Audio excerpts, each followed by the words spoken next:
नमस्कार, मैं रसम विश्वास। आज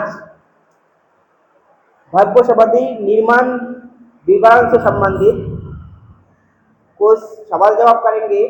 हमारे साथ भव्य समाधि निर्माण के सचिव श्री नीलकांत विश्वास, जिनसे भव्य समाधि मंदिर से जुड़े हुए कुछ क्वेश्चन करेंगे। तो सबसे पहला क्वेश्चन सर कि ये जो भव्य समाधि जो मंदिर है, ये ये मंदिर बनाने का जो आइडिया, परिकल्पना किसके दिमाग में आया है?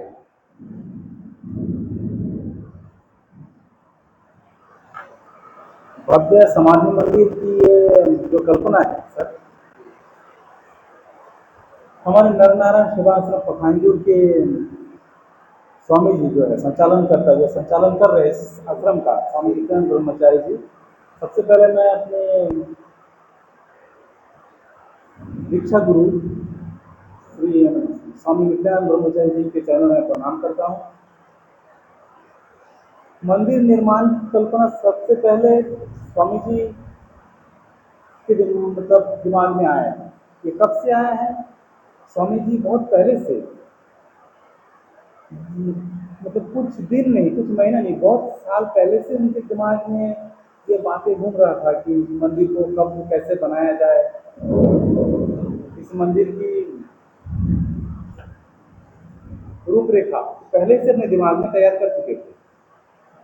उसके बाद ये मंदिर की रूपरेखा तैयार करने का उसके दिमाग में आया कि स्वामी जी के दिमाग में ऐसा आया कि मंदिर को निर्माण करना तो है, तो अकेले से संभव नहीं है। इतने बड़े मंदिर का निर्माण करना अकेला संभव नहीं।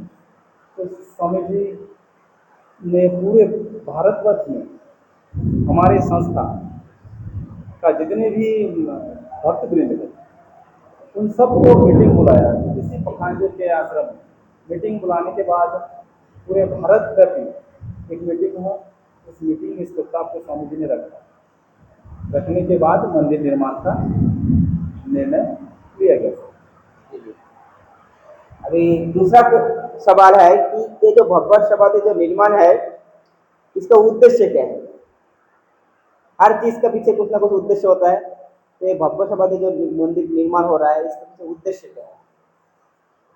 हाँ, स्वामी जी के दिमाग में जब मंदिर निर्माण करने का विचार आया तो उनके पीछे उनका उद्देश्य भी जरूर है। क्योंकि स्वामी जी से जब मेरा बातचीत हुआ तब स्वामी जी ने बताया कि इस परलकोट क्षेत्र में बहुत भक्तवृंद आते हैं यहाँ पर घूमने के लिए। सिर्फ परलकोट क्षेत्र का नहीं, पूरे भारतवर्ष से लोग आते हैं, लेकिन यहाँ पर आने के बाद कुछ दर्शन करने के लिए कोई जगह नहीं मिलता यहाँ पर उनको कि कहाँ दर्शन के लिए जाए। अधिकतर लोग यहाँ पर एक आश्रम, हमारा जो आश्रम है नरनारायण शिवाश्रम, यही एक बड़ा आश्रम है इस एरिया में, तो लोग यहाँ पर दर्शन के लिए आते हैं। लेकिन स्वामी जी का सोच है, विचार है कि यहाँ पर भक्त लोग इतने आते हैं लेकिन उनको दर्शन करने के लिए एक अच्छा स्थान नहीं है। दर्शन पीठ बनाने के लिए वो सोचा कि यहाँ पर एक बहुत ऐसा दर्शन पीठ हो, ऐसा मंदिर हो कि भक्त आकर यहाँ पर उसको दर्शन करे और देखे कि जब हम दूर दूर जाते हैं तो दर्शन करने के लिए पूरी जाते हैं। ऐसे बहुत से स्थान है, जगह है जहाँ पर दर्शन के लोग जाते हैं। तो उनका भी विचार था कि हमारे परलकोट क्षेत्रों में भी ऐसा एक स्थल बने, दर्शन स्थल, कि लोग यहाँ पर दर्शन के लिए आए। यही उद्देश्य से बनाया गया। जी जी। और देखा जाता है कि बहुत पहले से एक मंदिर था हमारा। इस मंदिर से जो सभी लोग बाहर से दूर दूर से आते थे और मेला का आनंद लेते थे, श्रद्धालु आते थे। तो पहले जो पुराना जो मंदिर था, तो इसको इसी से ही पहले, इसी में ही सभी भक्तगण भक्तवृंद आते हैं, इसको देखने आते थे। तो जो पुराना जो मंदिर है, इसको तोड़ा क्यों गया है? आपका क्या विचार इसमें? पहले जो पुराना जो मंदिर है, इसको तोड़ने के पीछे कारण क्या है? हाँ, पुराना मंदिर तोड़ने के पीछे कारण, तो पहला कारण ये है कि मंदिर 50 वर्ष पुराना हो चुका है। वो अंदर से जर्जर हो चुका था। लोगों को पता नहीं चलता था कि जर्जर हुआ है। स्वामी जी को पता था, या आश्रम से जो आश्रम के करीबी भक्तगण है उनको पता था ये आश्रम मतलब ये जो मंदिर है ठाकुर जी का मंदिर, ये अंदर से पुराना होने का जर्जर हो गया था। हर साल मेला से पहले या जब भी कोई उसमें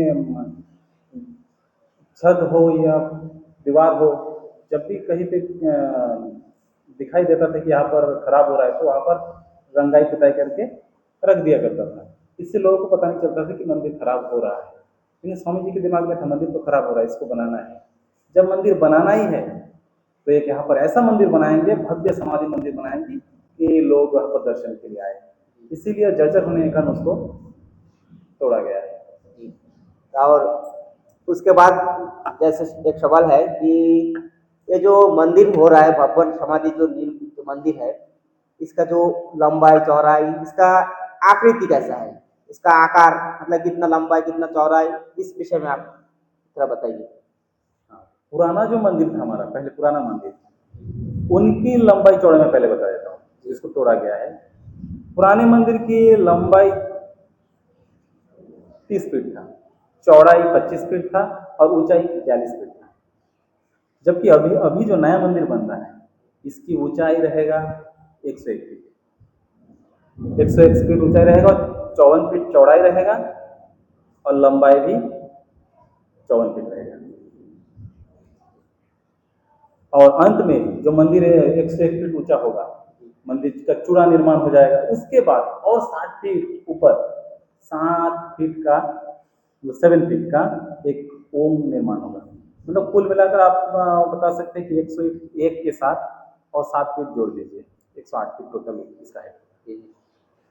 और फिर जो सवाल है कि देखिए जो ये जो मंदिर है जो बनाया जा रहा है, ये किसके द्वारा बनाया जा रहा है, कि आसपास के कर्मचारी के द्वारा या कोई विशेष व्यक्ति के द्वारा बनाया जा रहा है, इस पर रोशनी डालें।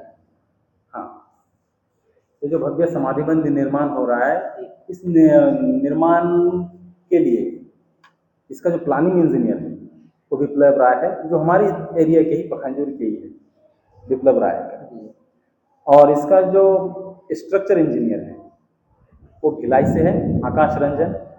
आकाश रंजन जी इसका स्ट्रक्चर निर्माण किया है, स्ट्रक्चर इंजीनियर है और ये रायपुर में कॉलेज का प्रोफेसर भी है। और इस पूरे मंदिर का निर्माण कार्य इसको निर्माण करने के लिए दिया है एक ठेकेदार, मतलब हम उसको ठेकेदार भी बता सकते हैं या फिर उसको भी हम इंजीनियर बता सकते हैं, जो मंदिर के संपूर्ण कार्य करेगा, मूर्ति निर्माण करेगा, सजावट करेगा, बिजली जो भी सामान लगेगा, मतलब पूरे पहले शुरू करके पहले मंजिल से लेकर अंत तक यही ठेकेदार को एक ठेका दिया गया है, जिसका नाम है प्रसन्नजीत देवरी। ये कोलकाता शांतिपुर का निवासी है। जी जी। ये जो भव्य समाधि जो मंदिर निर्माण हो रहा है, ठाकुर जी का जो मंदिर जो ये जो निर्माण होगा, ये कितना दिन में ये तैयार हो जाएगा? ये जो भव्य समाधि जो मंदिर जो जैसे कोई भी चीज़ बनाते हैं तो एक टाइम रहता है, तो इसके कितना दिन तक तैयार हो जाएगा, इसके बारे में बताइए। ये समाधि मंदिर तो बहुत बड़ा मंदिर है, समय तो लगेगा सर। समय लगने में तो भी लगभग मान के चलिए 3 से 5 साल के अंदर इस मंदिर को निर्माण करने का संकल्प लिया गया है। ये जो मंदिर निर्माण में जो रकम, कितना रकम लग सकता है? मंदिर निर्माण के लिए लगभग आपको 9 करोड़ का बजट है, जिसमें आपको 4.5 करोड़ मंदिर निर्माण में लगेगा और मंदिर की सजावट जैसे मूर्ति निर्माण करना या फिर मतलब इस मंदिर में 4 युगों का समावेश है। पूरे भगवान का 4 युगों के भगवानों का इसमें लीला रहेगा, तो पूरे लीलाओं को दर्शाने के लिए और बाकी जो साज सज्जा के लिए और 4.5 करोड़ का बजट इसमें है। टोटल 9 करोड़ का बजट है। तो इतनी बड़ी जो रकम है मंदिर निर्माण का, तो ये कहाँ से प्राप्त होगा? इतनी बड़ी रकम तो हमारे आश्रम द्वारा तो इतनी बड़ी रकम का व्यवस्था करना संभव नहीं है। ठाकुर जी के जितने भक्तवृंद हैं, भक्तवृंद से कलेक्शन द्वारा, चंदा कलेक्शन के द्वारा ही इस मंदिर का निर्माण किया जाएगा, जिसमें सभी भक्तगण सहयोग भी कर रहे हैं। अब तक बहुत सारा कलेक्शन आ भी चुका है और भी देंगे। हमें इसके लिए 3 से 4 मतलब 3 से 5 साल का वक्त है, तो सभी भक्तगण कुछ राशि जमा कर रहे हैं, देंगे बोले, आश्वासन भी दिए हम बनाएंगे करके, क्योंकि इतनी बड़ी रकम भक्त वृंद से के बिना हम जुगाड़ नहीं कर पाएंगे। सहयोग तो भक्त वृंद से चाहिए ही चाहिए। जी। तो ये रहा भव्य समाधि निर्माण से जुड़े हुए कुछ सवाल जो हमारे भव्य समाधि निर्माण के सचिव जो बताए हैं, उनका बहुत बहुत आभार व्यक्त करता है। इतना ही आज के कार्यक्रम के लिए, इतना ही।